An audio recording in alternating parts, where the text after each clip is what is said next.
Zoe here. Welcome back to another in my 365 Smile series.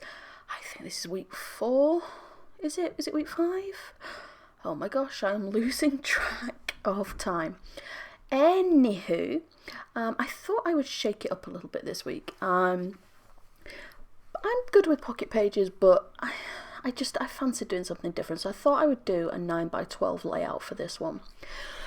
Partially because I wanted to change it up, and partially because pretty much none of my photos relate exactly to my smiles this week.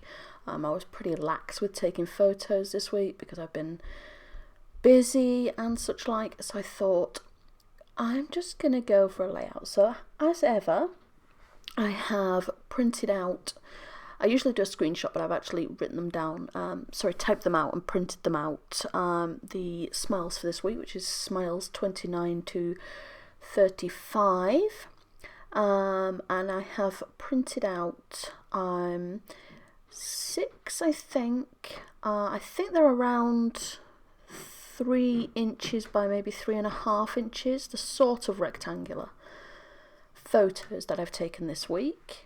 And I'm going to use my Heart Day collection just purely because I'm trying to kill it.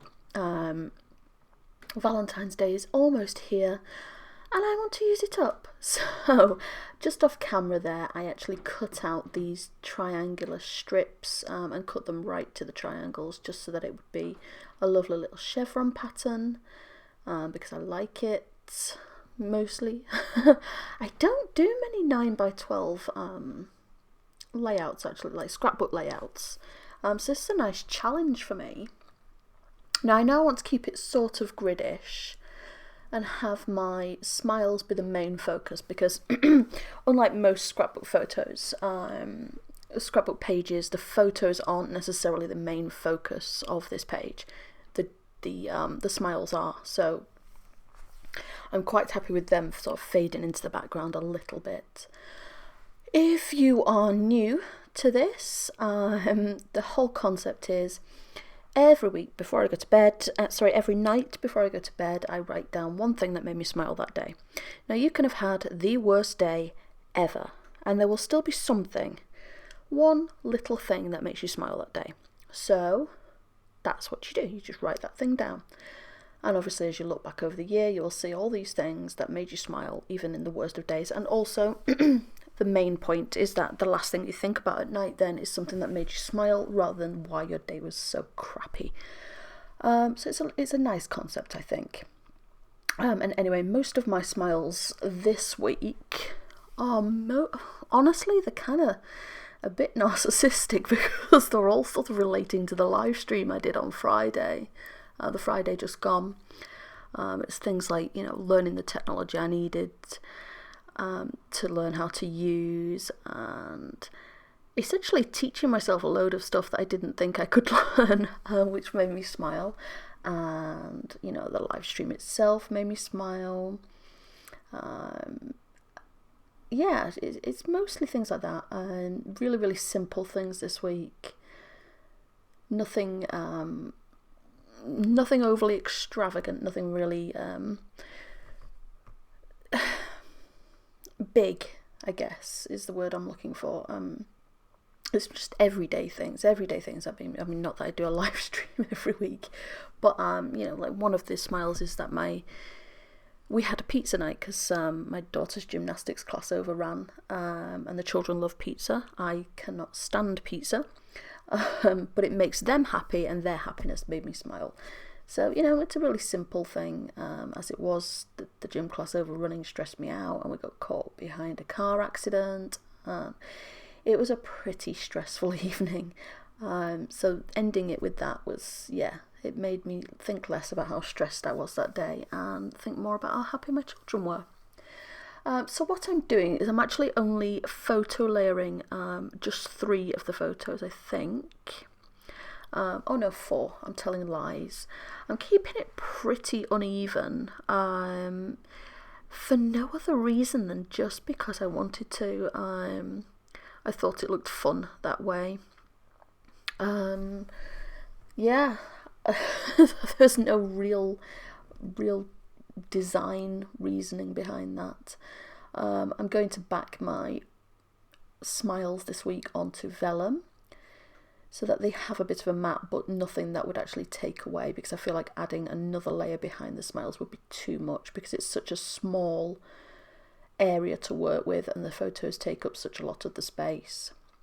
I thought it would be too much, so I have, just off camera there, added some stitching with my sewing machine just in black thread. I used black because I thought it would be a nice contrast, because there's quite a lot of black in the photographs. So it would add the black over to the other side of the page as well. I do forgive my little sweary photograph there. It was a layout I completed, a tongue-in-cheek layout I completed during the scrap stream, which is one where I was essentially trying to embarrass Alex. Alex and I have a long-running battle, should we say, to try and embarrass each other. We do it quite often. He's known for shouting out mortifying things in the supermarket at me to try and embarrass me, and vice versa. And I sort of one-upped him this time by scrapping a photo of him topless during my scrap stream, which sadly for me did not embarrass him, because, you know, he spends all his time in the gym, he doesn't care. But it was worth a shot. Anywho, the title of that page was You're the Dog's Bollocks, which is a bit like the cat's meow, I suppose, a slightly more risque version of that. And that was one of the titles, and it amused me and it made me smile, so it went in as, and it was something I actually had a photograph of, because as I say, I've been pretty lax this week about remembering to photograph the things I needed, which is a bit pants when you're running a whole series based off these things. But as I have said before, your photographs don't necessarily have to correlate to your smiles that week. They can just be photographs that make you smile, because you have the smiles screenshot or written down. It doesn't matter if the photographs don't necessarily correlate, in my opinion. So I'm just taking my smiles and backing it onto foam to lift it away. As I said before, the photographs are not the focal point of this layout. The written text is, so I'm raising that up off the layout to make sure that's the thing that the eye is drawn to. And I'm just going to have a quick look through the ephemera here. I know I have some fussy cut flowers that I definitely want to use on this. I'm just going to see if there's any of the other ephemera that I want to use. And I love that little calendar with February, but it's a bit too big, so I'm going to find a way to use that anyway, because it'll work perfectly for this. But everything else is just that little bit too big. And as I said, I do have some fussy cut flowers that I cut from the floral paper, which I am going to use. Just going through the acetate ones, and I know they're not going to be used. This one I think looks really pretty with the photo of my daughter on her laptop. So I'm going to try and slot it in, and then I realise that I don't have enough space. Whilst I'm faffing with my embellishments here, I should actually say thank you so very much to everybody who tuned into the live stream, and everybody who watched it afterwards as well and has given me such great feedback. It's genuinely been amazing, and I am definitely, yes, I can confirm I will be doing more, and I will be doing them semi-regularly. So far I think we're thinking bi-monthly. Not bi-monthly, sorry, nope. Every other month, and definitely not bi-monthly. I think so. Yeah, keep your eyes peeled for information about that. So with the lovely February card that I couldn't find a way to use, I thought it would work really, really well with the typewriter. But the typewriter actually said love notes, so I cut the February calendar down and just added a little slit in the typewriter and slotted it in over the love notes part of the sticker. So now it's weirdly as if my typewriter has typed a calendar, which clearly it would not be able to do, but hey, whatever, it's artistic license or something. Anyway, so I'm going to play around with this floral here, but I feel like it adds too much, it's too busy. too busy, so I don't actually end up using that big flower in the end, and I am going to just slot a few little flowers. And as you can see, it's still slightly glary, but is better on my photographs. My softboxes annoyingly arrived yesterday, which was the day after my stream, so I had glare during my stream, which was super annoying. And yeah, they arrived yesterday, and they do help. It's not quite as glary. It's sort of a diffused glare, as it were, which is still not great, but it's better. And it's probably the only real solution I have now, because I don't want enormous studio lights. I don't have the space for enormous studio lights. So yeah, this is my solution, and it's just gonna have to work. What am I doing? Why am I faffing with that frame? Clearly the frame is not going to work, Zoe. I'm just going back and faffing with my embellishments again. I don't know why I'm messing with embellishments there, because I know my titling needs to go there, so I'm just, yeah, faffing, what can I say? So I'm committing to my embellishments at this point, and I am keeping it relatively free. I say relatively because it is a very busy layout, because it's trying to include quite a lot on such a small area.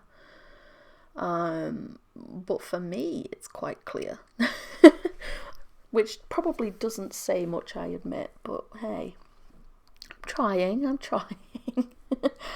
So obviously, having done this week on a 9x12 layout, next week will also have to be a 9x12 layout, just so that they can sit in the correct position in my album when they're in my album. So I will also be doing a 9x12 next week. But I might change it up again and do something a bit more interesting than, doing something similar to this, because that would be a little dull. I'm using the Adorn thickers for this one, purely because the title that is in the bottom right photograph there was made with the Adorn thickers, so I thought it would work best to have the same alpha. And I've run out of ease, so I just created myself one and then stuck the rest of the title down off camera, just purely because ain't nobody needs to see me sticking down letters for 10 minutes. I love those rubber hearts, they're so pretty. And there's quite a lot of blue in the middle photograph on the right there. So I wanted to add a little bit of blue in. It's not the same shade by any stretch, but I'm okay with that. It just adds a little pop of colour over to the other side.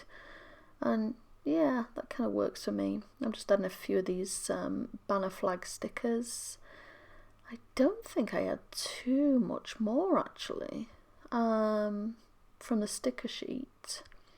Then I'm going to go ahead and staple that rubber embellishment in. I always choose to staple those in, purely because I found the glue melts them off and they fall off in my albums if I use glue on them. But also there's something so satisfying about stapling through rubber. I don't know, I can't explain it, but it's really fun. So I'm using the Tim Holtz, I think these ones are the Chit Chat stickers, the phrase stickers. I also have the Occasions one, and I do have the I think it's called Tiny Chit Chat, where it's just words, just random words, but I don't tend to use those ones as much. I bought them when he first released them, and I think I've used maybe a handful, if that. So I'm using my Sharpie pen to circle the number 4 on the February calendar, just purely because that takes me up to February the 4th, which is when the 35th smile was. It's very confusing, very confusing. Going into a new month but not changing my numerical system to match the month is very, very confusing. I expect it's going to get much worse as we get further into the year. So I'm just doing a doodly border around my my smiles, purely because I do a doodly border around all of the smiles throughout the rest of the layouts, so it'll add a nice common theme as you're running through my album. And again, it does bring the focus in. Just adding a few of these puffy hearts because they're adorable. And I think that's about it for this layout. I had a lot of fun with this one actually. It was nice to change it up a little bit. And it was nice to use a Valentine's collection for something that wasn't Valentine's-y. Oh, I'm going to do a doodly border around the whole thing as well because, you know, it's me and I like to do these things. But yeah, it was nice to change it up and use a Valentine's collection for something that absolutely is not related to Valentine's Day. So again, thank you so much for all the support. I genuinely adore each and every one of you for showing so much support for the live stream. That was really, really wonderful. And if you like this video, don't forget to leave me a thumbs up and definitely don't forget to subscribe, and I will see you next time.